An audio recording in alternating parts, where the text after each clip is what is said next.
बिस्मिल्लाहिर्रहमानिर्रहीम। अस्सलामु अलैकुम। सैटेलाइट 11 न्यूज़ पाकिस्तान के साथ मैं हुसैन हुसैन। चलते हैं खबरों की जानिब। कमाली से खबर शामिल करते हैं। ब्यूरो चीफ मोहम्मद मुश्ताक की रिपोर्ट के मुताबिक वज़ीर-ए-आला पंजाब मोहतरमा मरियम नवाज शरीफ साहिबा और IG Punjab police doctor Usman Anwar के हुक्म पर DPO टोबा इबादत निसार ने थाना सिटी कमालिया में खुली कचहरी का इनेकाद किया, जिसमें थाना सिटी मुकामी रिहायशियों के अलावा थाना सिटी के मलका इलाका जात के रिहायशियों की एक बड़ी तादाद ने शिरकत की।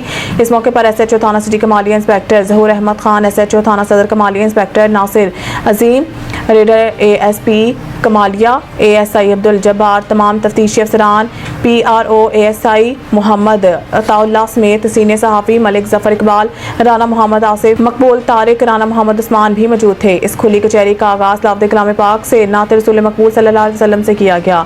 DPO टोबा इबादत निसार के सामने मुतअद्दिद साइलिन ने खुद पेश होकर अपना मसला इनके गोश गुजार किया और 7 तहरीरी दरख्वास्त भी पेश की, जिसमें DPO ने इनकी शिकायत को फौरी हल करने के अहकाम जारी किए। DPO टोबा इबादत निसार ने इस मौके पर अपने खिताब में कहा कि मेरा थाना सिटी कमालिया में खुली कचहरी लगाने का मकसद ये है कि अवामुल नास के मसाइल इनकी घरों की दहलीज पर आकर सुने जाएं और इनको हल करवाया जाए, ताकि अवामुल नास के किराए पर उठने वाले अखराजात और कीमती टाइम दोनों बच सकें।